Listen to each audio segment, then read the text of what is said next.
if you have a company and you want to reach on a base from 1 to 10, you want to reach 10 in communication, you have to show your face. If you communicate from a company point of view, you don't want to put a face or something, you will maybe reach, 5 on a 10 basis. But if you want to reach more, if you want to grow also your business, thanks to social media, you have to show your face and to talk with people. That's what our social are born for.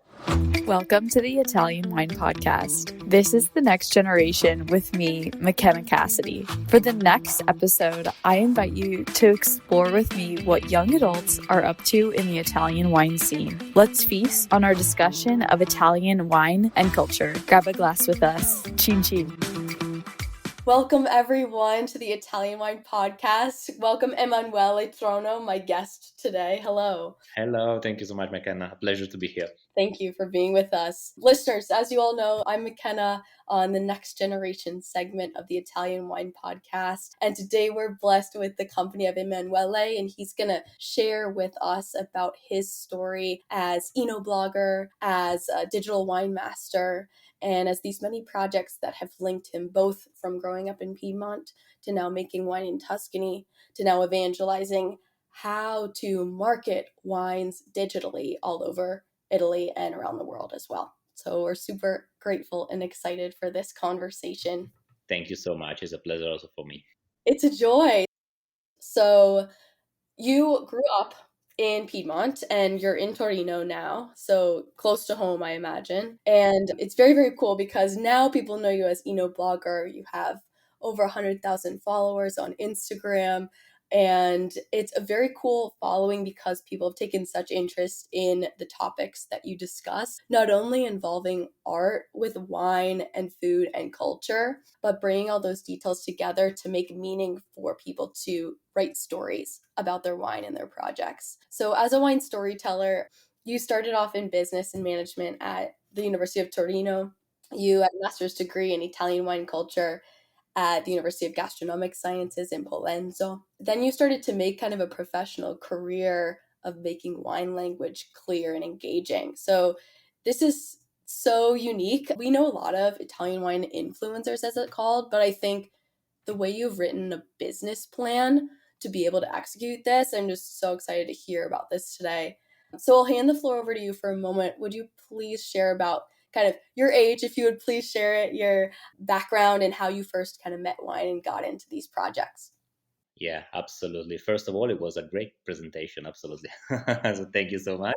We try to talk you up, you know. Okay, thank you so much. Okay, so now I'm 32 years old. I'm gonna turn 33 in like 1 month. My passion about wine started while I was studying at the University of Economics because I was also working in a bar serving wine. But it was the first time that I was there pouring some glasses, and I decided that I want to know something more. So I decided to take the first course about wine, and there I fell completely in love. So then I did the sommelier courses and then the master in Italian wine culture. It was 2016, so almost 9 years ago. And social media in the world of wine, it was exactly at the beginning. So my thought was, okay, now I have to start the master. I will have 1 year focus in the world of wine. Nobody of my family is in the world of wine. So for me, it was something completely new and it was a real passion. And so I decided to start to develop what I was doing during the courses through Instagram. And I've always been passionate, about also the Italian lifestyle, as you were saying, heart and everything that is beautiful and that Italy has to offer to the world. And so I started to, taking picture, posting, talking also in a technical way about the wine. So everything for me was something that can give something good for the people. And people started to like the content, and then after 1 year of posting like 2 times a day every day, so a lot of effort, the first company started to ask me if I was available to attend an event or to visit the winery, and so everything started to grow. Okay, wonderful. So it kind of started from what you were learning in your master's program, it sounds like. And that was gastronomic sciences. So it included wine, but did it include food as well? And then the history of those items, or what was it about? No, it was focused on wine because I did 1 year of master, and so every day we were Okay. focusing on wine, viticulture, entomology, marketing in wine, everything, but focus on wine. And you kind of expanded on your own curriculum by bridging it into the social media, which is really special. I remember reading about you how this kind of master's degree steered you into learning how to make wine.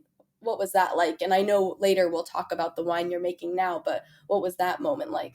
Yeah, it was very important also because during the master we had the opportunity to go on the field, so in the vineyard, and with all the professor we were doing, of course, the part on the books and everything, the theory, but then we also go in the field to understand, how to prune the vine and everything. So the idea also of one day making my own wine, it was something that was already there.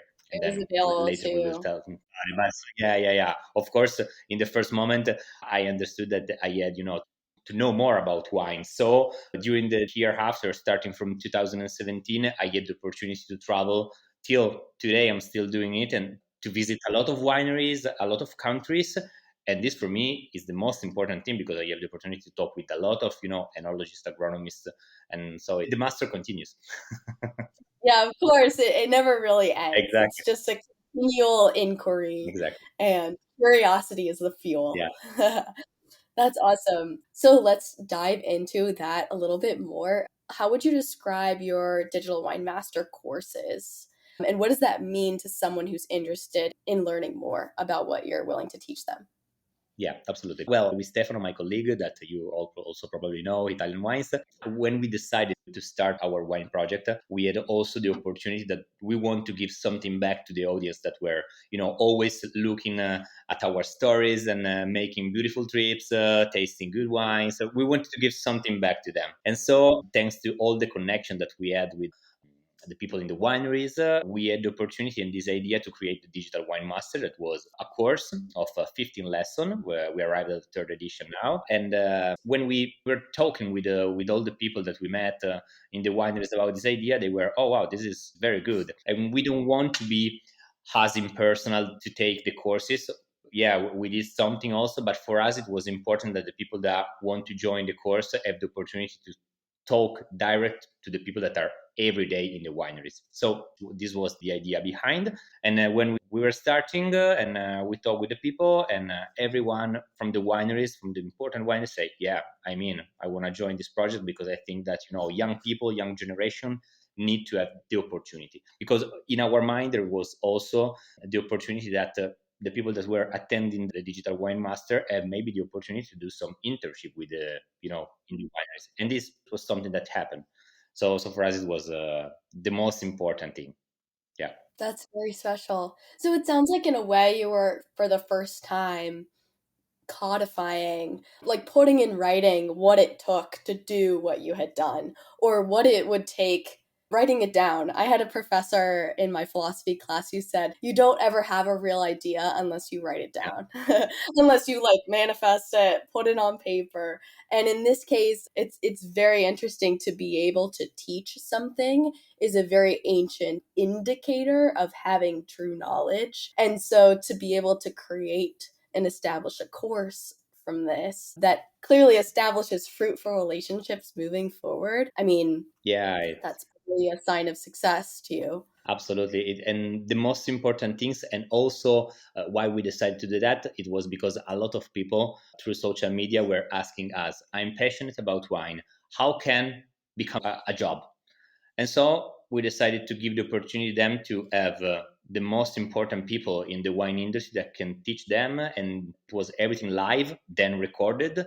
But if you want, you can, follow the lessons live, and you can ask directly to Gabriele Gorelli, Master of Wine, Roberto Bruno from Fontana Fredda that travel like 300 days in a year all around the world for wine. So, for us, the most important thing, okay, the theory you have to study, but then the practice is something that's very good. Yeah, yeah, Awesome. So these masters are teaching about wine itself, about viticulture, how wine is made, etc. And then you're layering in how to do the social media about exactly, those topics. exactly, Is that exactly. Yeah, yeah, yeah, so one can turn to this course to both learn about wine and learn about how to market exactly. wine. Yeah.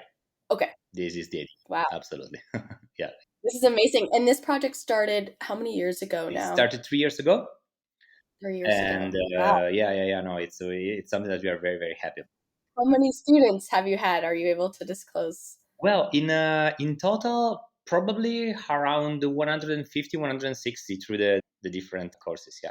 So awesome. And you have many, like, very influential people in the wine scene. You just named a few, but also like Lene Buccelli of Biondi Santi, Giacomo Giovanni Neri, Yeah. Roberto Bruno, as you mentioned, Arturo Zigliani of Berlucchi's. Yeah. How did you begin these mentorships and where did that start for you? Well, it was something strange also for us because we are people that we don't want to say, "Oh, we are very good in what we are doing." Well, we are humble, and so we thought that our project could have something interesting. But we go to them and we asked, "Okay, we have this in our mind. Would you like to join?" And we had 100% of yes. So it was something very, very cool for us, and it was something that also gave us the understanding that the people, the important people in the world of wine were looking at us and saying, yeah, we trust what you are doing, so we're in. And so it was very good. And the connection that we had, it was something that we create when we met those people during the visits, so the visit in the winery and maybe press tours. So for us was very, very nice to have this kind of people. Sure, that's really validating. And clearly they saw you were on the cutting edge of the future and believed in the project. So Yeah. here we go, year 4 Yeah. Yeah. onwards. Thank you for sharing that, Pleasure. Emanuele. Pleasure. Speaking of kind of these platforms where you're able to share your voice and perspective along with the many partners and Stefano as well, you frequently speak at events, whether it's like the Merano Wine Festival, to the European Parliament, to the SA School of Management. So these, I'm sure people reach out to you seeking your advice, but who do you find to be your most interested listener? Who cancels their plans to come listen to you? I think I have an idea, but I'm curious, like some of your most intent listeners, who have they been? Well, of course, it depends on the event. For example, like at the Psychonomics school, they were like entrepreneurs or manager from different fields. And the most important thing that they were interested in, for example, it was how you can create a personal brand that then develop business. And in my opinion, was I saw also from the other events where I talk, it was that okay, social media is something that everyone use, but from a business point of view, especially on the personal brand side, there is a lot to do. Because one of the things that I've said to those people, and I absolutely think, is that if you have a company and you want to reach on a base from 1 to 10, you want to reach 10 in communication, you have to show your face. If you communicate from a company point of view, you don't want to put a face or something, you will maybe reach, okay, 5 on a 10 basis. But if you want to reach more, if you want to grow also your business thanks to social media, you have to show your face and to talk with people. That's what our social are born for.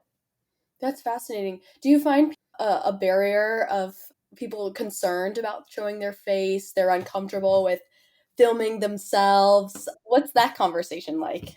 Yeah, exactly. People always think, oh, I'm not good at it. My face is not good enough. But it's something that, the more you do, the more you became good. If I look at my first videos, of course, probably now I would say, oh my God, what I was posting. But, this was the base to arrive to communicate in a certain way after years, day by day. This is something that has to be done, in my opinion. And do you recommend, don't give away all your secrets now, but do you recommend like simplicity in communication, or is it kind of pick a watermark and it's present in every post? Like, how do you help people? I absolutely a fan of simplicity. I'm recording now, for example, during these days, a new format that I want to share on TikTok and also on Instagram, and I will start absolutely from scratch in the world of wine. So easy videos, 20 to 30 seconds on the basis in the world of wine. Probably also some people will tell to me, "Oh, ma, you are on the surface. I want to be on the surface. If you want to study." I want that you be passionate about wine. Then, if you want to go deep, let's go. There are a lot of opportunities for you, courses, other masters, and everything. But for me, in social media, in the first moment, you have to be on the surface if you want to be catchy with people. Yep, that makes sense. If you go too deep and heavy deep and real, you can. Exactly. Then, if you have some question, I can go deep with you because maybe you are more fascinating about something and other. But if you want to reach more people, you have to be on the surface. And it's cool because you've identified that as your mission in the posts you're making. And so it's up to each individual, if they're to participate online, to not only be consistent, be simple, but choose. And to like Exactly. choose your mission and follow that narrow path. It's probably going to create the clearest message for who's ever watching, it sounds like. Thank you for sharing that. That's like super awesome. Let's pivot. I feel excited to hear about Prima Domus and then your wine Virtus. I think you're in the 2020 vintage now or 2021. It's already 2021. Yeah. 2021. Perfect. So, first, backing up, we're here in Tuscany. It's an IGT Prima Domus. The wine is called Virtus. It's 80% Sangiovese, followed by 15% Merlot and 5% Cabernet. And the grapes are aged separately for 18 and 12 months, respectively, in French oak and then blended back together. Your vineyard is in Castelnuovo Berardegna, which is like 22 minutes outside Siena to the east, I believe. Yeah. Yeah. Awesome. And then about like 50 minutes from Montalcino. Is that correct? Yeah. Yeah. Yeah. Okay, beautiful. It's awesome to me that you chose here instead of maybe Piemonte or elsewhere. What was the journey like for you about finding Castelnuovo Berardegna and like what led you there? Yeah, yeah, absolutely. Okay, first of all, we have to say that I'm Piedmontese and Stefano is from Tuscany, so it was a Oh, hard choice, but he won. I should have Stefano on this call as well. This is awesome. I got to meet him too. Okay, this makes sense. Good for Yeah, Stefano. He's yeah, one yeah, out. yeah, yeah. Absolutely. And he is also an enologist. He studies enology, so he's the guy that is behind the scene, making the wine, managing everything about it. I'm much more on the commercial side, marketing side. So this is how we divide on the project. Well, it was 2020, so we all remember that year, because of the COVID and all that crazy period that we had. Me and Stefano both have this in our mind from the beginning to, in the future, make our own wine. We became very close, very friend, and we decided to do it together because we thought, okay, this can be a very beautiful journey to spend together.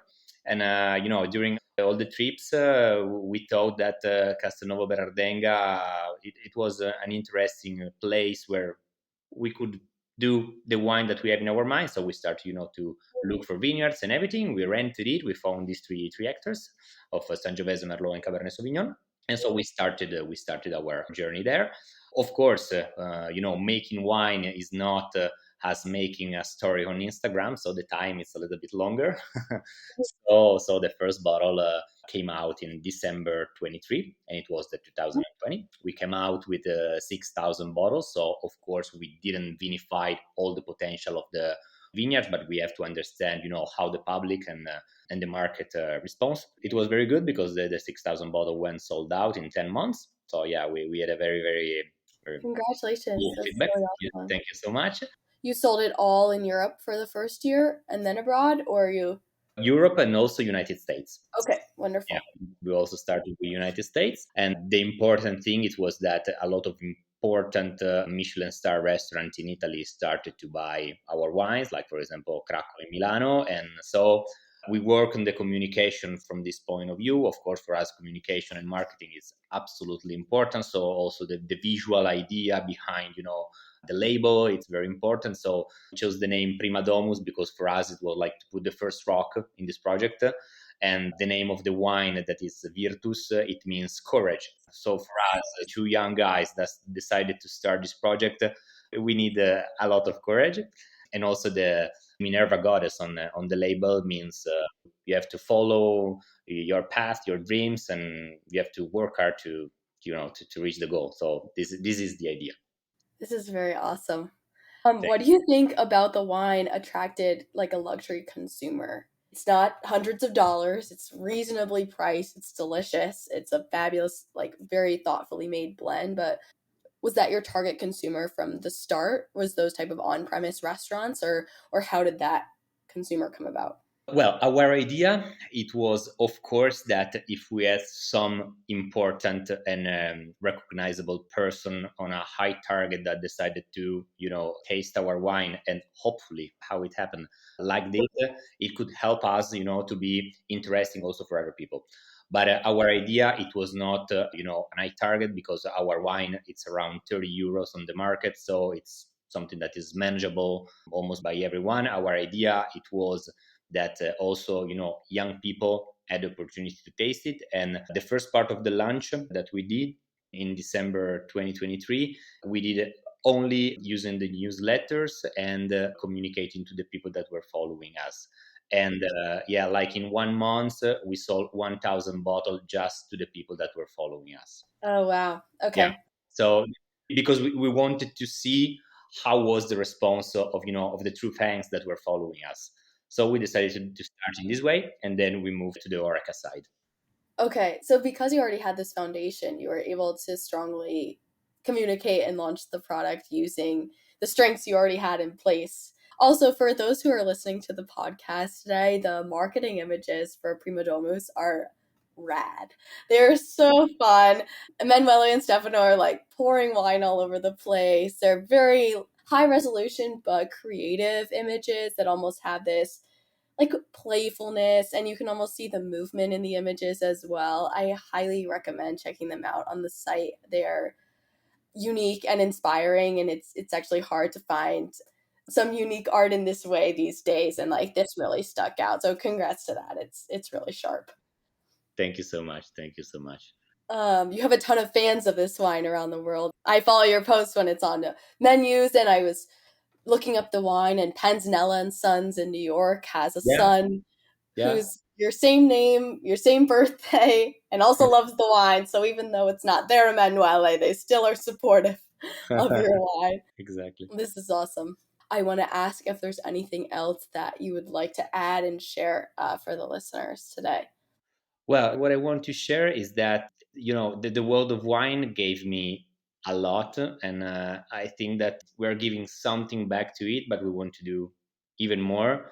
So we have a lot of cool things coming in the next years, and I can wait to let you know everything. Unfortunately, now I can't, but our brain is always working, and we want to be more in touch also offline with the people that are following us. We're enjoying a lot going to the fairs. In fact, we will be in Wine Paris, in Provine, in Vinitaly. We will have the opportunity, to create network. And the most important thing also for the people that maybe want to work deeply in this world is that you have to make a connection. You have to go outside. Okay, social media can be the first step, but then go offline and create real connection. This is something that has an incredible value.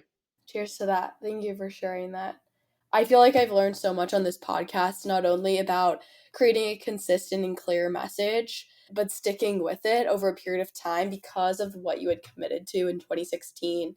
You were then able to learn different topics, feel inspired by them, expand on them through social media, and now you're teaching others and building a network in the real world that's become wildly impactful. Not only that can be consumed visually, but consumed like with the wine as well that you make. And so it's just becoming this like atmosphere around your project, which is very special. And the fact that I think what I've also learned is that the vision for the future, probably 10, 20, even 30 years down the road, you have some idea of maybe what you might want to see having taken place in your project. So it's been like pretty inspiring for me to hear this. And I think a lot of other members of the next generation would find this interesting too, that social media is not just a black hole of doom scrolling. There's actually like a ton of authentic connection that can be created through it, but the mindfulness of a wider project is key to achieving that. So